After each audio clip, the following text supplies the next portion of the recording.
ಕ್ಷೇತ್ರಕ್ಕೆ ಬಂದಿದ್ದೀರಿ ಪ್ರತಿ 2ನೇ ಮತ್ತು 4ನೇ ಶನಿವಾರ ಕ್ಷೇತ್ರಕ್ಕೆ ಬರ್ತೀನಿ ಈಗ ನಾನು ಪ್ರತಿ 2ನೇ ಶನಿವಾರ 4ನೇ ಶನಿವಾರ ಸ್ವಲ್ಪ ಗಲಾಟೆ ಮಾಡಬೇಡಿ ಪ್ರೆಸ್ ಮೀಟ್ ಮಾಡ್ತಾರೆ ಇಲ್ಲಪ್ಪ ದಯಮಾಡಿ ಬಗಡೆಗೆ ಇದ ಗಲಾಟೆ ಮಾಡ್ತಾ ಇದ್ದೀರಿ ದಯಮಾಡಿ ನಾನು ಪ್ರತಿ ಶನಿವಾರ 2ನೇ ಶನಿವಾರ ಹಾಗೂ 4ನೇ ಶನಿವಾರ ಕನಕಪುರಕ್ಕೆ ಬಂದು ಭೇಟಿ ಮಾಡ್ತೀನಿ. ನಮ್ಮ ಮಾಗಡಿಯವರು ಇರ್ಬೋದು, ರಾಮನಗರ, ಚನ್ನಪಟ್ಟಣ, ಕನಕಪುರ, ಇಷ್ಟು ಅರವಳ್ಳಿ, ಇಷ್ಟು ಜನ ಕೂಡ ನಮ್ಮ ಕಾರ್ಯಕರ್ತರಿರ್ಬೋದು, ಮತದಾರರಿರ್ಬೋದು, ಯಾವುದೇ ಸಮಸ್ಯೆ ಇದ್ದು ಕೂಡ ಬೆಂಗಳೂರು ಬಂದರೆ ನಿಮಗೆ ಭೇಟಿ ಮಾಡಲಿಕ್ಕೆ ಭಾಳ ಕಷ್ಟ ಆಗ್ತದೆ.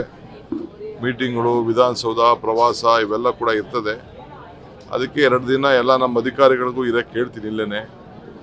ಸೊ ಅದಕ್ಕೆ ಯಾರೇ ಬಂದರೂ ಭೇಟಿ ಮಾಡ್ಬೋದು ಅಂತೇಳಿ ಮೊನ್ನೆ ತೀರ್ಮಾನ ಮಾಡಿದ್ದೆ. ಸೊ ಆ ಪ್ರಕಾರ ಇಲ್ಲಿ ಶುರು ಮಾಡಿದ್ದೀನಿ. ಸೊ 2ನೇ ಶನಿವಾರ 4ನೇ ಶನಿವಾರ ನಾನು ಬಂದು ಈ ಜಿಲ್ಲೆ ಜನ ಭೇಟಿ ಮಾಡ್ಬೋದು. ಮಿಕ್ಕಿದ ಬೆಂಗಳೂರವ್ರಿಗೆ, ಆ ಸುತ್ತಮುತ್ತಲಿರೋರಿಗೆಲ್ಲ ನಾನು ಅಲ್ಲಿ ಬೇರೆ ದಿನಗಳು ಅಲ್ಲಿ ಭೇಟಿ ಮಾಡ್ತೀನಿ. ಚನ್ನಪಟ್ಟಣದಲ್ಲೂ ಕೂಡ ಭೂಮಿ ಕೊಟ್ಟಂತೆ ಇಲ್ಲೂ ಕೂಡ ಬಹಳಷ್ಟು ಜನ ನಿವೇಶನಕ್ಕಾಗಿ ಬರ್ತಾ ಇದ್ದಾರೆ ಸರ್. ಯಾವ ರೀತಿ ಪ್ರಾವಧಾನ?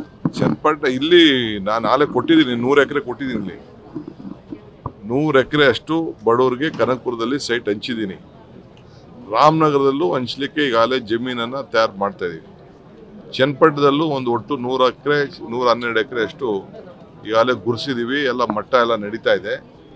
ಅಲ್ಲೂ ಕೂಡ ಸೈಲರ್ಗೆ ಸೈಟ್ ಹಂಚ್ತೀವಿ. ಇನ್ನೊಂದಷ್ಟು ಬೇಕಾದರೆ ಅಲ್ಲಿ ಖರೀದಿನೂ ಮಾಡೋಕ್ಕೆ ಹೇಳಿದ್ದೀನಿ ನಾನು. ಯಾರೇ ಆಗಲಿ ಮುಂದಕ್ಕೆ ಬಂದು ಯಾರು ಜಮೀನನ್ನು ಕೊಡೋರಿದ್ದರೆ ಮಾರ್ಕೆಟ್ ಬೆಲೆ, ನಮ್ಮ ಗೈಡೆನ್ಸ್ ವ್ಯಾಲ್ಯೂ ಏನಿದೆ ಆ ಲೆಕ್ಕದಲ್ಲಿ ತೆಗೆದುಕೊಳ್ಳಿಕ್ಕೆ ಕೂಡ ನಾವು ಸಿದ್ಧವಾಗಿದ್ದೀವಿ. ಸರ್, ಈಗ ಮೈಸೂರಲ್ಲಿ ಮೂಡಾಗಣ ವಿಚಾರವಾಗಿ ಈಗಾಗಲೇ ಸಮಾರಂಭ ಮಾಡಿದ್ದಾರೆ. ಬಡವರ ಆಸ್ತಿಯನ್ನ ಲೂಟಿ ಮಾಡಿರ್ತಕ್ಕಂಥ ಡಿ.ಕೆ. ಶಿವಕುಮಾರ್ಗೆ ನಾನು ನಾಗರಾವೆ ಅಂತ ಕುಮಾರಸ್ವಾಮಿ ಅವರು ಹೇಳ್ತಾರೆ ಸರ್. ಅದು ಯಾವ ಬಡವನ ಆಸ್ತಿ ಅಂತ ಕರ್ಕೊಬಂದು ಅವನ ಆಸ್ತಿ ಕಳ್ಕೊಂಡಿರೋನ್ನ ಕರ್ಕೊಬಂದು ನಿಲ್ಲಿಸ್ಬಿಟ್ರೆ ಭಾಳ ಒಳ್ಳೆಯವನು. ಯಾರು ಬಡವರ ಆಸ್ತಿನ ಯಾವ್ದಾದ್ರು ತೊಗೊಂಡಿರೋದು, ನಾವು ಯಾರಿಗಾರು ತೊಂದರೆ ಕೊಟ್ಟಿರೋದು ಯಾವ್ದಾದ್ರು ಇತ್ತು ಅಂದರೆ ನಮ್ಮ ಜಯಮಾನದಲ್ಲಿಲ್ಲ. ಯೋಗೇಶ್ ಅವರು ಏನು ಬೇಕೋ ಈಗಾಗಲೇ ತಿಳಿಸಿದ್ದಾರೆ.